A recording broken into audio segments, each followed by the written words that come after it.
Bonjour, bonjour, bonjour la famille. Alors, moi, c'est votre sœur Arlène Ardidita Mpoyi. Je suis très contente aujourd'hui d'être encore devant vous dans ce programme, ce message du 25 septembre, oui, 2023. J'y arrive. Voilà. Alors, nous avons commencé au fait un programme au ministère et sur notre chaîne Okuvu Channel nommé la table des conviés. Alors, c'est une parabole qui nous parle, au fait, qui nous relate de ce qui s'est passé, de ce qui se passe et de ce qui va se passer dans l'avenir. Le festin, le grand festin du Seigneur que nous trouvons dans Ésaïe 25, 6. Amen.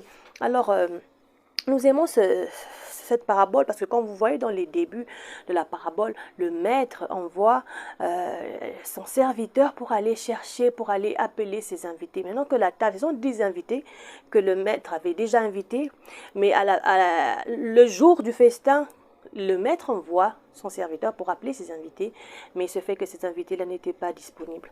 Tous avaient une excuse pour ne pas répondre à l'invitation du maître.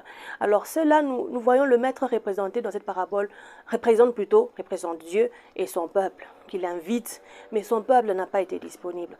Nous avons vu que cette parabole, elle est vraiment parallèle et elle est vraiment comparable à la parabole du riche insensé, qui est notre parabole de ce jour.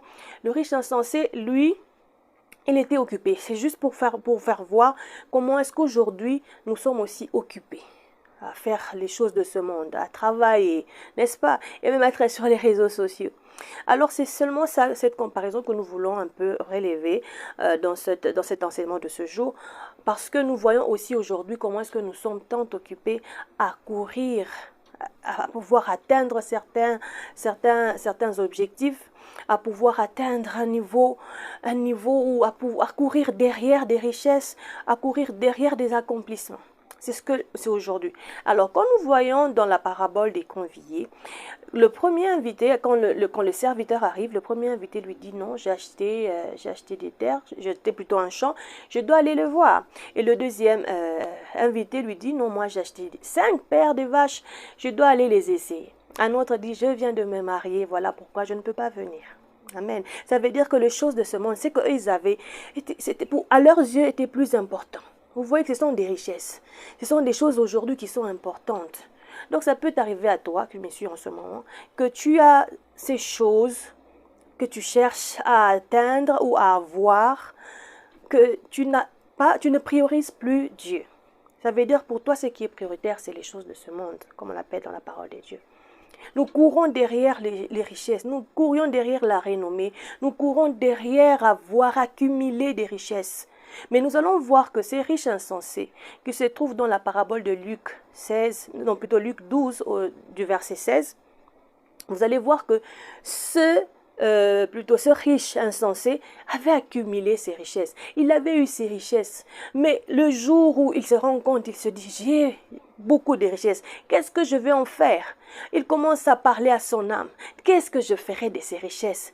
Donc vous voyez qu'il a vraiment rassuré son lendemain. C'est ce que nous voulons faire aujourd'hui, rassurer le lendemain. Je veux être sûr. Mais nous oublions que le livre de Proverbes nous dit que il y a dans le cœur de l'homme beaucoup des projets, mais c'est Dieu qui accomplit ses desseins.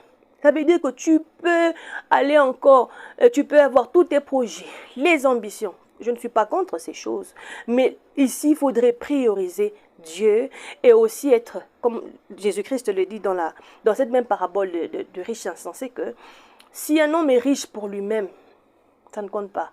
C'est bon que tu sois riche, mais que tu sois riche pour Dieu. Amen. Alors, c'est ça. Les richesses, ce n'est pas un problème. Les avoir, ce n'est pas un problème. Mais quelle est la place que tu donnes à ce que tu as? Et quelle est la place que tu donnes à Dieu dans ta vie? Dieu doit être notre priorité. Parce que nous pouvons avoir tant de projets. Nous pouvons avoir tant d'argent. Mais le jour que lui, c'est lui qui a le souffle de ta vie. Il décide, comme il a décidé dans cette parabole du riche insensé, la nuit, où il avait déjà accumulé ses richesses. Il a même rasé, si je peux dire ça, tout ce qu'il avait comme grenier pour qu'il puisse construire de plus grands. Il en a fait de plus grands. Il a accumulé, il a amassé. Il a dit à son âme, maintenant je peux me réjouir de la vie. Maintenant j'ai assez. Je peux me reposer. Vous voyez, ça veut dire qu'il avait atteint ses objectifs. Mais cette nuit même là, vous allez lire il est mort. Dieu a repris son âme. À quoi ça servirait pour nous de gagner ces choses? Tu accumules, il y a une question qu'on lui dit, maintenant que tu as accumulé toutes ces richesses, qui va jouir de ces biens-là? C'est bien bon, moi j'encourage le travail. J'encourage d'être riche. On est riche et Dieu nous appelle à être riches. Nous sommes ses enfants parce que notre Dieu, l'or et l'argent lui appartiennent. Ça veut dire que la richesse est à nous. Vous comprenez? Mais maintenant, il faut savoir donner cette priorité à Dieu. Nous voyons que à cause du fait que les gens que le maître avait invités dans la parabole des conviés, à cause de leur richesse, ils ont raté la place à la table du festin. Parce que cette fois-là, le maître a envoyé son serviteur pour aller chercher les pauvres, les estropiés et tous les paralytiques, tout ce monde-là, pour venir à son festin. Parce qu'ils avaient, leur cœur était ailleurs, leur trésor était ailleurs. Ils ont raté le festin du roi. Alors moi, je ne veux pas que tu rates ce festin. Tu peux être riche, tu peux avoir de l'argent, mais la priorité pour toi, tu dois avoir une relation personnelle avec Dieu. Même si tu as des richesses, même si tu cherches, mais aie un temps où tu consacres à Dieu. C'est ta priorité. Quand il t'appelle, tu entends sa voix. Quand il t'invite à sa table, tu y réponds. Amen. Parce que c'est là ta richesse même. Parce que tu peux accumuler les richesses de ce monde, un jour tu pars. Tu peux accumuler les richesses du monde et à un moment donné, tu pars. Ces choses restent. On a déjà vu des exemples des gens, des grands, qui laissent des comptes en banque. Mais leur âme, où est-ce qu'ils vont après cela? Amen, c'est ça. Le problème, ce n'est pas d'être riche. Mais le problème, c'est de comment est-ce que tu gères cette richesse-là et quelle est la place de cette richesse dans ta vie. Est-ce que c'est ça l'objectif de ta vie? Tu peux avoir plein de projets, des ambitions dans ton cœur, mais c'est Dieu qui détermine le destin. C'est lui. C'est à lui la vie. Donc c'est à lui la vie. Donc ta vie, c'est ce que moi je dis moi, c'est que je suis, c'est Dieu. Parce que s'il n'y a pas la vie, les richesses là, ça n'a pas d'importance pour l'homme. Voilà de ce que je voulais vous parler aujourd'hui, de cet homme insensé, de ce riche insensé qui a pu accumuler, et puis à la fin, il est mort. Il n'a pas joui de ce qu'il avait accumulé. Il n'a pas vécu tout ce qu'il avait prévu de vivre. Et Dieu a repris son âme. Alors nous voyons aussi ces mêmes personnes, ces mêmes genres de personnes qui avaient les yeux fixés sur leur mariage. Je me marie. Oh, j'ai du travail. Nous sommes tout le temps occupés. Je suis occupé. Mais je n'ai pas le temps pour Dieu. Amen. Je suis tellement occupée, je suis en train de faire mon champ. Je dois aller voir mon champ. Mais qui t'a dit que tu vas même arriver à ton champ? Je suis occupée, j'ai acheté des paires de bœufs. Je dois aller les essayer. Qui t'a dit que tu vas aller essayer tes bœufs? Alors que ce message t'exhorte, amen, à pouvoir, et t'encourage à pouvoir prendre Dieu, à pouvoir prendre Dieu comme cette priorité dans ta vie. Il est ta priorité et à répondre à l'appel de Dieu, à répondre à son invitation. Amen. Que tu puisses répondre à son invitation, qu'il t'appelle de là où tu es, de là où tu es. Je ne sais pas jusqu'où tu es allé au loin de Dieu. Je ne sais pas ta situation aujourd'hui par rapport à Dieu. Mais je veux que tu arranges cette relation avec Dieu. Je veux que tu arranges la relation avec Dieu. Que tu le remettes à sa place, une priorité dans ta vie. Qu'il ne soit pas celui qui t'a donné tout parce que c'est lui qui nous donne tout. Et puis finalement, ces choses qu'il t'a données retirent ton attention plus ou attire ton attention plus. C'est qu'il t'a donné à changer ta position face à Dieu. Tu n'as plus le temps pour Dieu, le travail qu'il t'a donné, le mariage qu'il t'a donné, les enfants qu'il t'a donné, en plus maintenant de priorités de temps. Tu n'as plus de temps pour Dieu à cause de tes bénédictions. Je ne sais pas ta situation, mais si ce message tu l'écoutes aujourd'hui, c'est que Dieu veut parler à ton cœur. Il nous dit dans son livre d'Apocalypse 3:20 qu'il se tient à la porte de ton cœur et il frappe. Si tu entends et si tu entends sa voix, si tu l'écoutes, ouvre-lui la porte de ton cœur. Ouvre-lui la porte de ton cœur afin que tu reviennes auprès de lui, que tu puisses avoir une relation avec Dieu, afin que tu remettes Dieu à sa place, la priorité de ta vie. Amen. La priorité de ta vie et que tu répondes à son invitation de la table de conviés dont nous allons parler prochainement. que tu répondes à cette table parce que là, ça nous parle carrément de ceux qui reçoivent le salut de Dieu. Quand nous venons vous parler du salut, nous voulons que vous puissiez le recevoir comme Seigneur et Sauveur, que vous puissiez être sauvés de la mort, que vous puissiez être sauvés du châtiment de la mort, d'être sauvés et d'entrer dans le royaume des cieux. Amen. Alors si tu es ici et tu te poses la question, comment je peux faire pour avoir une place à la table des conviés de Dieu? Comment je peux qu'est-ce que je dois faire pour avoir une place dans les cieux, pour avoir une place auprès du Père? Oh, mon frère, ma soeur, ça c'est une très bonne question parce qu'elle t'amène à une très bonne décision, la décision de ton existence. Amen. Alors, c'est simple.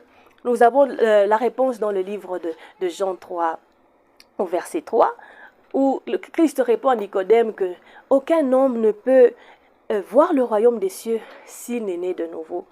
Donc, si tu dois naître de nouveau pour entrer dans le royaume des cieux, tu dois naître de nouveau pour avoir la place à la table du roi. Amen.